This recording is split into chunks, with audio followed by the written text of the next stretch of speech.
Hello नमस्कार दोस्तों। जो भी स्टूडेंट टेंथ पास कर चुके हैं और 11th में एडमिशन लेना चाहते हैं तो उनका फॉर्म का जो ऑनलाइन प्रोसेस है वो शुरू हो चुका है। इसमें 26 से 28 आपका सेशन रहने वाला है। कहीं ना कहीं आप आईएससी करना चाहते हैं या आईए करना चाहते हैं या फिर आईकॉम करना चाहते हैं तो सबसे पहले इसका फॉर्म भरना होगा। इस वीडियो में हम बताएंगे स्टेप बाय स्टेप फॉर्म को कैसे भरना है, क्योंकि बहुत सारे स्टूडेंट गलती करेंगे और छोटा सा गलती के कारण आपका एडमिशन नहीं होगा और 350 रुपये का जो आप पेमेंट करेंगे समझिए वो भी बर्बाद हो जाएगा, कोई फ़ायदा नहीं होगा। इस वीडियो में बताएंगे कॉलेज कैसे सिलेक्शन करना है, कौन से कॉलेज सिलेक्शन करने में फ़ायदा है। साथ ही साथ इसमें बहुत सारे विद्यार्थी हैं वो जो भी फॉर्म है वो भरने में गलती करते हैं, तो किन किन बातों को विशेष रूप से ध्यान देना है सारा जानकारी स्टेप बाय स्टेप बताएंगे। वीडियो के अंत तक बने रहे। वीडियो में आगे बढ़ने से पहले आप लोगों से एक छोटी सी रिक्वेस्ट रहेगी, यदि आप हमारे चैनल पर पहली बार आए हैं तो चैनल को सब्सक्राइब कर लीजिए और बेल आइकन दबा दीजिए ताकि इसी तरह का इन्फॉर्मेशन आपको मिलता रहे। वीडियो पसंद आए तो वीडियो को लाइक कर दें और अपने दोस्तों तक शेयर कर दें। तो इसका फॉर्म कैसे अप्लाई करेंगे, चलो स्टेप बाय स्टेप बताते हैं। सबसे पहले गूगल में आएंगे, टाइप करेंगे OFSS, इंटर करेंगे। उसके बाद पहले नंबर में जो वेबसाइट आ रहा है उस पर हम क्लिक करेंगे। उसके बाद इस तरह का इंटरफेस खुलेगा, इसका ऑफिशियल वेबसाइट है। फिर नीचे स्क्रॉल डाउन करेंगे, यहाँ पर common application form for admission in intermediate college and school है, उस पर हम क्लिक करेंगे। ये जो इंटरफेस खुला है ये OFSS के माध्यम से जो आवेदन करेंगे उसका मुख्य निर्देश है। यहाँ पर एक चेक बॉक्स है, चेक बॉक्स करेंगे। उसके बाद आवेदन करने हेतु यहाँ क्लिक करें, उस पर क्लिक करेंगे। उस पर क्लिक करने के बाद कॉमन एप्लीकेशन फॉर्म खुल के आएगा। उसके बाद यहाँ पर आपको सेशन देखने को मिल जाएगा। 26 से 28 के लिए जो एडमिशन शुरू हुआ है उसका सेशन बताया गया है। फिर उसके बाद नीचे विद्यालय परीक्षा बोर्ड का नाम सेलेक्ट करना है, अपना बोर्ड जो है बोर्ड का नाम सेलेक्ट करना है, BSCB बिहार। फिर उसके बाद पासिंग ईयर आप किस साल पास किए थे वो सिलेक्ट करना है। उसके बाद यहाँ पर एनुअल आपका जो है सो पहले से ही चेक बॉक्स में टिक लगा रहेगा, या आप कंपार्टमेंटल से परीक्षा दिया है तो यहाँ चेक करेंगे। ये जो ऑनलाइन का प्रक्रिया आज से शुरू हुआ है 8 अप्रैल 2026 से। इसका जो अंतिम तिथि है 18 अप्रैल 2026 है। उसके बाद यहाँ डेट ऑफ बर्थ सेलेक्ट करेंगे, जो भी डेट ऑफ बर्थ आपके एडमिट कार्ड पर होगा वो सिलेक्ट कर लेंगे। उसके बाद यहाँ पर रोल कोड भरना है, यहाँ पर रोल नंबर भरना है। रोल कोड रोल नंबर भरने के बाद कहीं पर भी आप क्लिक करिएगा, उसके बाद आवेदक का नाम आ जाएगा, उसके फादर का नाम और उसके मदर का नाम ऑटोमेटिकल आ जाएगा। उसके बाद यहाँ पर फ़ोटो सेलेक्ट करना है पासपोर्ट साइज़ का। उसके बाद स्क्रॉल डाउन करेंगे, स्क्रॉल डाउन करने के बाद आपका यहाँ फुल मार्क देखने को मिल जाएगा, कितने मार्क का आपका एग्ज़ाम हुआ था और यहाँ पर आप कितने मार्क लाए हैं वो देखने को मिल जाएगा। उसके बाद यहाँ पर नेम ऑफ द स्कूल, आपके स्कूल का नाम देखने को मिल जाएगा, आपने जिस स्कूल से 10th पास किए हैं। उसके बाद स्कूल का एड्रेस भरना है, यहाँ पर जिस स्कूल से आप 10th पास किए हैं उसका एड्रेस यहाँ पर फिल करना है। उसके बाद यहाँ per year of joining select करना है, आपने किस साल उस विद्यालय में नामांकन लिया था। यहाँ per year of joining select करना है, किस वर्ष आपने उस विद्यालय में नामांकन लिया था। उसके बाद 7 नंबर में आपको आवेदक का पर्सनल डिटेल देखने को मिलेगा, उसको हम भरेंगे, जो भी खाली है उसको हम भरेंगे। यहाँ पर देख लीजिए जेंडर देखने को मिलेगा, मातृभाषा जो भी है आपका वो यहाँ पर सेलेक्ट रहेगा। उसके बाद आपका नेशनलिटी यहाँ पर सेलेक्ट रहेगा, या आप जो भी नेशनलिटी से आते हैं वो अपना सेलेक्ट कर लीजिएगा। उसके बाद यहाँ पर आपको रिलीजन बताना है, अपना धर्म बताना है, जो भी धर्म से आते हैं अपना सेलेक्ट कर लेंगे। उसके बाद यहाँ पर आपको ब्लड ग्रुप सेलेक्ट करना होगा, यदि ब्लड ग्रुप मालूम है सेलेक्ट कीजिए, नहीं तो छोड़ दीजिए, ये ऑप्शनल है। उसके बाद 8 नंबर में एड्रेस ऑफ कॉरस्पॉन्डेंस यानी पत्राचार का पता भरना होगा, यहाँ पर आपका राज्य सेलेक्ट करेंगे, जो भी राज्य से आप आते हैं वो अपना राज्य सेलेक्ट करेंगे। उसके बाद यहाँ पर जिला सेलेक्ट करना है, जिस जिला से आप आते हैं अपना जिला सेलेक्ट करेंगे। उसके बाद यहाँ पर प्रखंड या नगर परिषद क्षेत्र सेलेक्ट करना है, जिस भी प्रखंड से आप आते हैं वो अपना सेलेक्ट करेंगे। उसके बाद यहाँ पर फुल एड्रेस भरेंगे, इस वाले कॉलम में फुल एड्रेस भरेंगे। उसके बाद यहाँ पर पिन कोड भरना है, आपका जो भी क्षेत्र का पिन कोड होगा अपना पिन कोड दर्ज करेंगे। उसके बाद यहाँ पर मोबाइल नंबर दर्ज करना है, वो मोबाइल नंबर दर्ज करना है जिस पर OTP अभी जाएगा, वो वाला नंबर यहाँ पर भरना है। उसके बाद यहाँ पर ईमेल ID भरना है। मोबाइल नंबर जो भी भरिएगा चालू मोबाइल नंबर भरिएगा, क्योंकि ऑनलाइन करते वक्त आपको OTP लगेगा। फिर उसके बाद यहाँ पर आधार नंबर फिल करना है। यदि आपके पास आधार कार्ड नहीं है, आधार कार्ड नहीं बना हुआ है, तो यहाँ पर आप क्लिक करके इनरोलमेंट नंबर आप भर सकते हैं। 9 नंबर में जो है आरक्षण का विवरण भरना है। आप किस कैटेगरी से आते हैं अपना कैटेगरी सेलेक्ट करेंगे। उसके बाद आप स्पेशल लेवल बताएंगे, दिव्यांग है तो यस करेंगे, यदि दिव्यांग नहीं है तो नो करेंगे।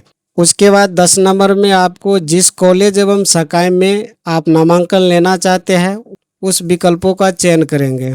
एक बात और ध्यान दीजिएगा, अभी ये जो एडमिशन चल रहा है ये आपका बेस है। यहाँ से आप जो भी सब्जेक्ट को सिलेक्ट कीजिएगा एक बार सोच विचार कर सेलेक्ट कीजिएगा, या अपने टीचर या गुरु से सोच विचार कर सेलेक्ट कीजिएगा, क्योंकि यहाँ से आप जो भी जिस भी फील्ड में जाना चाहेंगे उस फील्ड का आप चयन कीजिएगा। यदि आप साइंस से पढ़ना चाहते हैं तो साइंस भरिएगा, यदि आप कॉमर्स से भरना चाहते हैं तो कॉमर्स भरिएगा, यदि आप आर्ट से पढ़ना चाहते हैं तो आर्ट भरिएगा। यहीं से आपको सिलेक्शन करना होगा और यही आपका बेस है। यहाँ से आपको है सो हर एक फील्ड में जाने का मौका मिलता है। आपको जो भी फील्ड पसंद आता है वो फील्ड आप चयन कीजिएगा। उसके बाद यहाँ पर आप डिस्ट्रिक्ट का नाम सेलेक्ट करेंगे। आप जिस डिस्ट्रिक्ट में एडमिशन करवाना चाहते हैं उस डिस्ट्रिक्ट का नाम सेलेक्ट करेंगे। उसके बाद कॉलेज का नाम चयन करेंगे।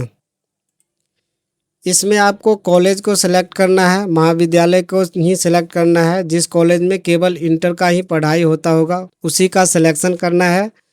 जहाँ पर डिग्री होता होगा उस कॉलेज को सिलेक्शन नहीं कीजिएगा। यदि आप जिस कॉलेज या महाविद्यालय से पास किए हैं, यदि उस कॉलेज में इंटर का पढ़ाई हो रहा है तो सबसे पहले आप उसी कॉलेज का चयन कीजिए जिससे आप 10th पास किए हैं। उसी कॉलेज को सबसे पहले सेलेक्ट कीजिए, क्योंकि सबसे पहले उसी कॉलेज को प्रधानता दिया जाएगा। अदरवाइज आप दूसरे कॉलेज का भी चयन कर सकते हैं। यदि आपको लगता है हमको उस कॉलेज में एडमिशन नहीं करवाना है, यदि दूसरे कॉलेज में आप एडमिशन करवाना चाहते हैं तो सबसे पहले आपका जो भी पसंद है कॉलेज उस कॉलेज का चयन कीजिए। उसके बाद सभी कॉलेज में सीट दिया गया है, उस सीट के मुताबिक ही आपका जो है सो एडमिशन लिया जाएगा। तो आपका इसका लिस्ट कैसे देखना है, किस कॉलेज में कितना सीट है, किस सब्जेक्ट में कितना सीट है, वो कैसे देखेंगे तो आप यहाँ से देख सकते हैं जो यहाँ पर किस कॉलेज में कितना सीट है। जो भी जिला का आप देखना चाहते हैं यहाँ से जिला सेलेक्ट करेंगे। उसके बाद शो करेंगे। शो करने के बाद सभी कॉलेज का लिस्ट आ जाएगा। यहाँ पर इंटरमीडिएट कोड जो होता है कॉलेज कोड वो देखने को मिल जाएगा।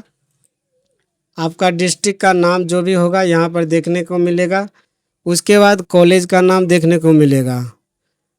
फिर उसके बाद यहाँ पर कैटेगरी वाइज सीट दिया हुआ है, किस कॉलेज में कितना सीट है, किस कॉलेज में किस सब्जेक्ट में कितना सीट है, सारा चीज़ दिया हुआ है। हर एक कॉलेज में सीट दिया गया है, उसी सीट के मुताबिक आपका जो है सो एडमिशन लिया जाएगा। उसके बाद अपना कॉलेज यहाँ से सेलेक्ट करना है, जो भी कॉलेज आपको लेना है वो सेलेक्ट करना है। उसके बाद यहाँ अपना स्ट्रीम सेलेक्ट करेंगे। आप किस स्ट्रीम से पढ़ना चाहते हैं वो अपना स्ट्रीम सेलेक्ट करेंगे। आर्ट, साइंस, कॉमर्स या वोकेशनल जो भी है सेलेक्ट करेंगे। उसके बाद यहाँ पर फर्स्ट ऑप्शन में आप जो भी कॉलेज सेलेक्ट किए होंगे यहाँ पर आपको देखने को मिलेगा। उसके बाद इसी तरह से दूसरा कॉलेज भी आपको सेलेक्ट करना होगा। यहाँ पर आएंगे, अपना दूसरा विकल्प चुने वाले पर आएंगे। उसके बाद यहाँ से डिस्ट्रिक्ट सेलेक्ट करेंगे। उसके बाद यहाँ से कॉलेज का जो है सो सिलेक्शन करेंगे। आप जो है मिनिमम 10 कॉलेज का सिलेक्शन कर सकते हैं और मैक्सिमम 20 कॉलेज का सिलेक्शन कर सकते हैं। यदि आप दूसरे ऑप्शन में दूसरा डिस्ट्रिक्ट चयन करना चाहते हैं और दूसरे डिस्ट्रिक्ट में एडमिशन लेना चाहते हैं तो आप दूसरा डिस्ट्रिक्ट भी चयन कर सकते हैं। उसके बाद अपना कॉलेज सेलेक्ट कर लेंगे। कॉलेज सेलेक्ट करने के बाद उस कॉलेज से आप किस स्ट्रीम के साथ जो है सो एडमिशन करना चाहते हैं, अपना स्ट्रीम सेलेक्ट करेंगे। उसके बाद यहाँ पर थर्ड ऑप्शन है, उस पर क्लिक करेंगे।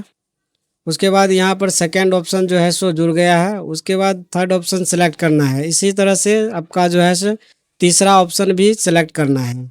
उसके बाद सारे विकल्प चयन करने के बाद यहाँ पर नो का ऑप्शन है, नो करेंगे।